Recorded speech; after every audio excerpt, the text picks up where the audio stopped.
Največji dar. Šmarnice za otroke 2020. Napisala Marjeta Cerar.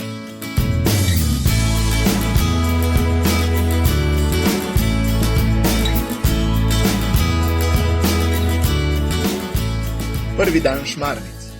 Naša družina.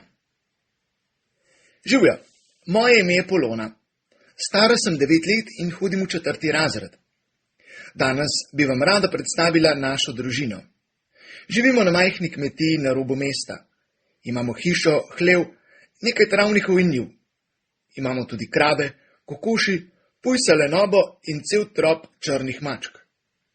Poleg vseh živali pa imamo tudi psičko Luno. Zelo je igriva in včasih tudi nagajiva. Najraje pa imam malo muco po imenu Čombica. V hiši nas živi 8. Mami Mija in očka Tone, sestra Lučka ter brata Maks in Jaka. Poleg nas pa je še babi Katarina in dedi Jože. Smo povsem običajna družina. Imamo se radi, včasih se tudi spremo, pregovarjamo, predvsem mami z Maksom, delamo na kmetiji, hodimo na izlete in na počitnice.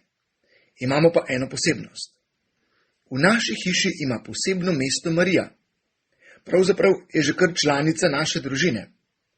Njen oltarček stoji na polici nad kaminom in ona nas spremlja na vseh naših poteh.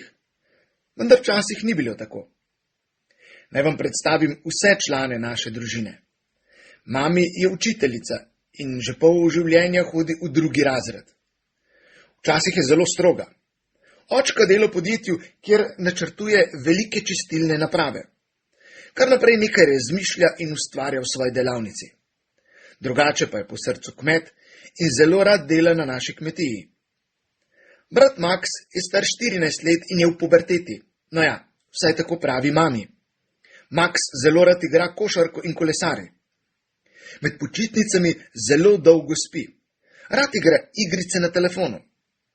Sestra Lučka je stara 12 let in je tudi v puberteti. Drugače pa je zelo mirna in prijazna. Najraje bere knjige, riše in trenira jahanje. Veliko časa preživiva skupaj. Bratec Jaka pa je star 5 let in še hodi v vrtec.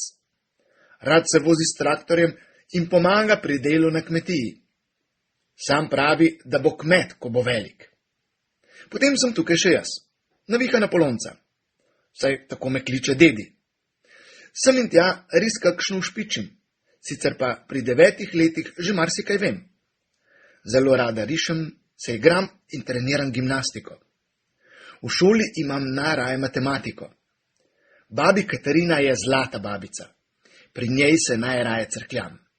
Zelo je prijazna in vsak dan me nauči kaj novega. Dedi Jože pa ne zna biti pri miru. Kar naprej mora nekaj početi. Tudi ko počiva, miga z nogami. Pravi, da tako mišice ohranja v kondiciji. Naša družina sodeluje tudi v župniji. Otroci hodimo k veruku, mami 2-krat na teden poučuje veruk, Maks je ministrant, medve z Lučko pa pojeva v otroškem zboru. Lučka se uči igrati kitaro, očka pa pride zraven takrat, ko je treba kaj narediti. Babi sodeluje v molitveni skupini. Dedi pa je glede tega zelo podoben očku. Skoraj vsako nedeljo gremo k maši, zvečer molimo, pojemo pesmi in se predvsem priporočamo Mariji. Vas zanima, kako je Marija postala članica naše družine? Potem vas vabim, da prisluhnete zgodbam iz našega vsakdana. In še naloga. Na vidno mesto v kuhinji, dnevni sobi ali v svoji sobi postavi kip ali sliko Marije in uredi oltarček. Zraven postavi sliko svoje družine.